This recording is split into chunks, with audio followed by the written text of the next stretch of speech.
Hi, my name is Vishal Sharma. Today's story is The Wind Beneath My Wings. Dhanwani Cycle Mart, an ordinary small town rental shop for bicycles.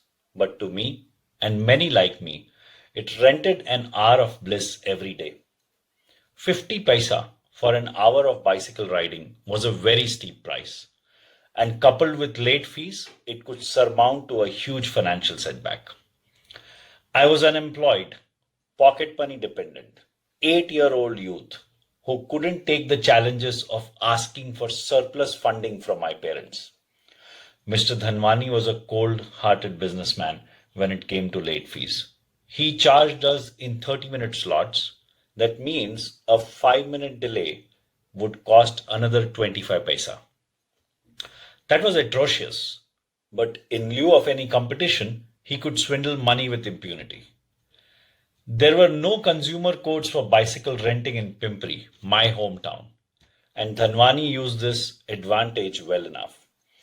Although 25 paisa in the 1980s was a good enough reason for a child to kill a grown up man with his bare paws, but I managed to keep my calm. Another reason being, the next day, he was the only one who could offer me 1 hour of seventh heaven and it wouldn't help me to kill him.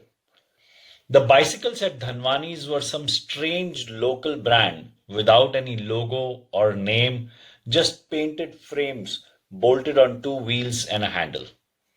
He purposely painted them in flashy and tawdry colors to deter any mastermind child from planning a heist. Who could steal a bright yellow colored bicycle with no name and no logo?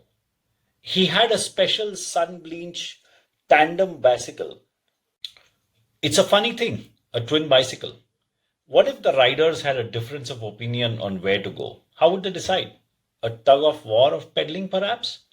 Could that solve the dispute? Cycling was a pretty graphic skill to learn. A lot of yelling, blood, tears were involved. My first bicycle was a green, unnamed single rider bicycle. Dhanwani had a very sophisticated measure of sizing for each child. We had to prop ourselves on the seat, extend our feet down.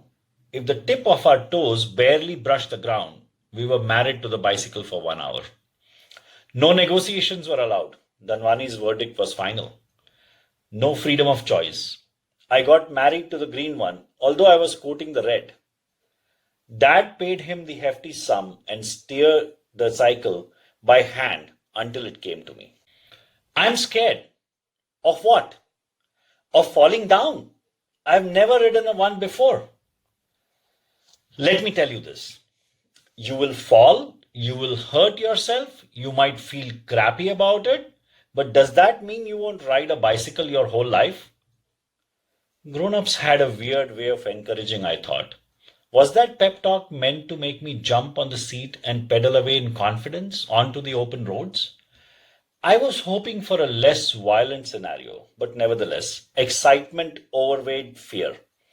With all the confidence in the world, I swung my leg across the seat and was very soon sitting on the bike with my legs just kissing the ground, gathering whatever support I could from Mother Earth. Pedal, son, pedal. You need to pedal to move forward. No, I will fall. No, you will not. See, I have held the seat on the back side. I have a firm grip on it. Just raise your feet to the pedal. Please, don't let me go. I'm scared of the fall. The words could barely leave my lips as I pedaled forward. Dad was pulling 45 years of his age just to keep me afloat on my cycle.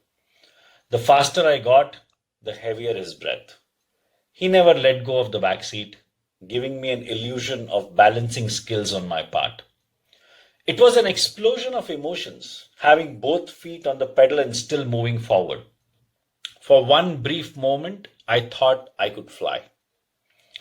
An occasional stop, an occasional turn, an occasional word of encouragement, and an occasional swell of pride. All of it accounted for a joyous occasion, my first bicycle ride. I made a steep turn towards School Road. just to take a victory lap before we could bring back the beast to its cave. A sudden jerk on the handle, eyes wide shut, eyebrows spreading apart, a loud shriek, a crash, a boom, and a bang. The fall was as deafening as it was confusing. All I could see was Dad running from what I judged was around 4 houses away from the crash site.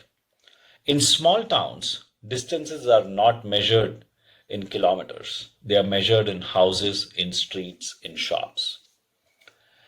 Are you okay? You let me go. You said you would never let go. I was howling. I could feel pain in my knees and elbows were all scratched up and quickly changing to color red. Above all, I could feel the pain in my heart. Why did he let go? He promised he would never let go. You have to fall, son. You have to fall. You can never rise without falling, and you can never learn without making mistakes. Tell me why you fell. I was too fast to turn, and I lost my balance. See, you know something now, something you never knew. Next time, slow down when you turn. I did not let you go, son. I just let you explore and learn. It has its own charm. Someday you will know. I am 45 now. I did not understand those big words back then as I do now. You let me explore the freedom of my first ride.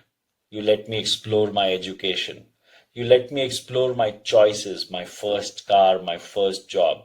You even let me explore my mistakes. You never judged. Every new foray in life, every new possibility, you gave me your signature motivational speech. You held back that seat for a little while and you let me explore life. You ran with me without considering the age of your knees. You missed meals, you missed sleep, you worked hard, and you kept me afloat. You never held me back, never pulled me down. You let me soar, soar high in the sky. Dad, you are and will be the wind beneath my wings. Thank you.